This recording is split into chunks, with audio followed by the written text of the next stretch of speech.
Welcome into this Sweet 16 breakdown. Today, I'm going to be looking at the South Regional between the Houston Cougars and the Duke Blue Devils. Before I break down the game, make sure if you like this content, subscribe to our channel, check out our full podcast that we do each week on this channel, like this video, and comment what you think about this matchup. Diving into this South Regional final, it's going to take place in Dallas, Texas at the American Airlines Center. Duke is currently a 4-point underdog. Houston favored by 4 points, total 133.5. These two teams come into this both top 10 ranked in the KenPom. Houston is second overall, Duke is sixth. And Houston's path to get here, they defeated number 16 Longwood 86-46. And then they had a doozy of a game against A&M, which I'll touch on here in a second. Won 100-95 in overtime. Duke had a much easier path. They got number 13 seeded Vermont, a Vermont team that was very down this year. They won at 64-47 and then took down number 12 James Madison 93-55 in the second round. So Duke has not beat a team above a 12 seed so far. In that Houston A&M game, man, Houston's very lucky to be alive here. You know, A&M shot 45 free throws in the game. When you look at it, Houston took 30 of their own, but 16 of them were intentional fouls by A&M towards the end of regulation and overtime. So the free throw count in the flow of the actual game was actually 45-14.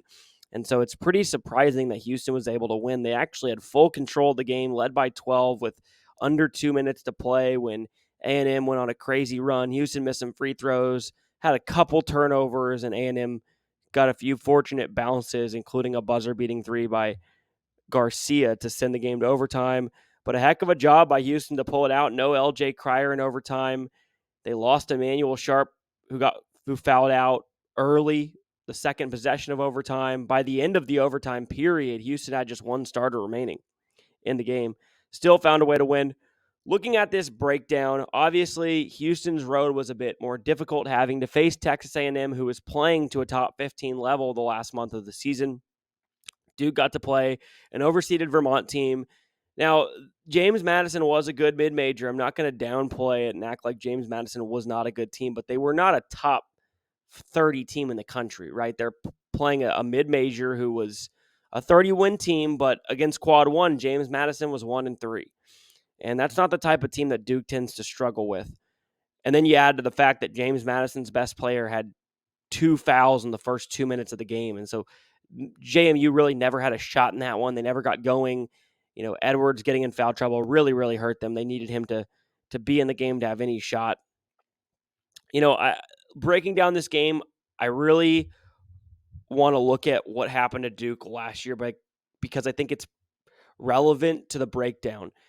And in the tournament, Duke faced a very, very physical Tennessee team. Tennessee at the time was a 3.5-point underdog. Duke took a lot of public money. Tennessee took a lot of professional money. And it played out how you'd think. Basically, Tennessee just punked them. Duke shot 42% from the field, 27% from three in that game. They had 15 turnovers to Tennessee's just 9. They only shot 7 free throws in the game. Not only did Tennessee dominate the turnover battle, get them out of rhythm, but they also dominated the offensive glass, doubled them up 12-6 on offensive rebounds. So, you know, it was a typical Tennessee physical game defensively, and Duke just could not handle the physicality. And the reason I bring that game up from last year is because this is exactly the same matchup that they had in the second round last year, now here in the Sweet 16 this year. Houston is going to try to punk Duke. They are very, very physical defensively. And this game, more than any other game, I believe, is going to be determined based on officiating. If this game is called similarly to the way Tennessee Duke was called last year in the round of 32, Duke has no chance. This game will be a double-digit win for Houston. If, on the other hand, the game is called more similarly to the way we saw A&M Houston called, where A&M shot 45 free throws, then Duke has a legitimate shot to pull the upset. Maybe even, I would lean Duke in that case. The problem is the farther you go in the tournament, the less likely you are to have a game where one team shoots 40-plus free throws. I don't think we're going to see that. And that for that reason, I do lean Houston in this game. Duke's knock all year has been inability to handle physicality, especially inside.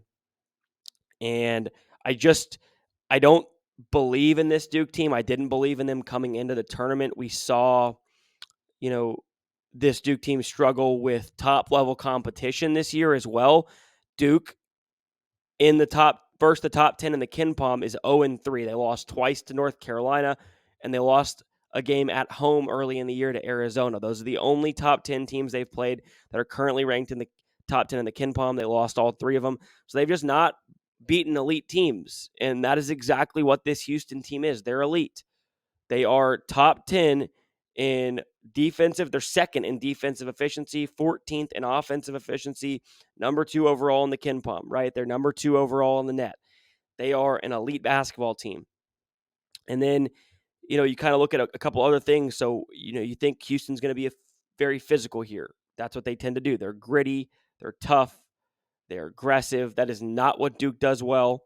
They have more finesse players. They're skilled, very, very skilled, rely on the three-point line. Houston defends the three-point line exceptionally well. And then Duke lacks depth. And you look at Duke's roster, Ryan Young is really the only guy off the bench who gets consistent minutes in the 15 to 20-minute range, right? They have Sean Stewart and TJ Power both get a few minutes a game here and there, depending on the matchup, but those are not guys you can rely on. And when you have a team that's not ultra deep and you're playing a Houston team that is very, very physical and that is going to try and wear you down over a 40-minute game, it's not the best thing in the world to not have depth and not have guys to throw out there. Then you take into account the fact that Jeremy Roach dislocated his finger on his left hand in that James Madison game.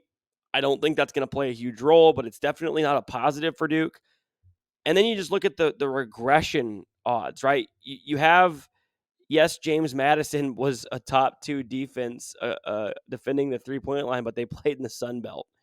And so, you're playing against teams who don't shoot the ball that well, with the exception of like Arkansas State and App State. They're just not good teams. And James Madison was a much more athletic, good defensive team at that level. But playing against Duke is much different. And when you have to worry about Filipowski inside, and you have to worry about Mark Mitchell, and you have to worry about the driving ability of the Duke guards, then all of a sudden that three-point line really opens up. And then you add in the fact that Jared McCain just went absolutely nuclear and hit 8 threes in a game and was 8 for 11 from downtown. So to me, I think this is a terrible, terrible matchup for Duke.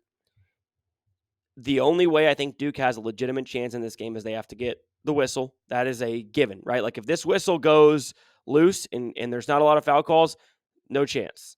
If the whistle is tight, okay, they have a chance. Now they have to also shoot well. I don't think that they can just get the whistle and win. I think they have to also shoot the ball from downtown well. Houston does a pretty exceptional job defending the three-point line. I don't think this is a good matchup for Duke. As I've said, I think you also look at who has the better guards. And yes, Duke has some very skilled guards, but you have 2 elite defensive guards who can also score the ball in Jamal Shedd and LJ Cryer. Cryer has won a national championship with Baylor. Jamal Shedd has been to a Final Four with Houston. Experience is strongly on the side of the Cougars. So you have an experience advantage, you have a toughness and physicality advantage, and you have a defensive advantage here. Duke's defensive metrics have looked better lately, but they're still only 19th in the KenPom defensively. That is definitely improved, but it's been a knock on them all year in games they've struggled. And, unless Houston just launches a ton of threes and isn't getting offensive rebounds, I don't see how Duke stays in this game other than those 2 things we just talked about. I think there's 2 ways to play this betting-wise. I think Houston is the side here. Possibly a way to look in this game, considering the fact that officiating is going to play a big role in this, is watch the first 5 minutes of the game and see how it's called. If the first 5 minutes of the game you see 1-0 foul count, that's a good sign Houston's going to win the game and probably cover the number. If the foul count's 3-2 in the first 5 minutes, regardless of which way, if it's just being called tight, then that's a good indicator that Duke's going to be a live dog here and have a chance to cover the number. I think Houston, if you're going to play it pregame, I would play Houston because I think Houston has paths to winning if they still get called for fouls. Duke has no paths if this is a very loosely called game. The other way I think you could play this is the first half under. Both these teams play at an extremely slow pace.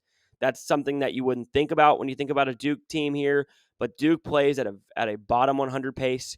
Houston obviously wants to slow this down and make it a half-court game. Their defense is going to lend to playing long possessions for Duke. Shire wants Duke to play at a slower half-court game because he thinks they can be efficient running their offense in the half-court. So I think it's going to be a very slow-paced game. I don't want to play it full game because we saw how that played out late in the A&M game. And so I'm going to look to the first half under. That would be the way I would play this.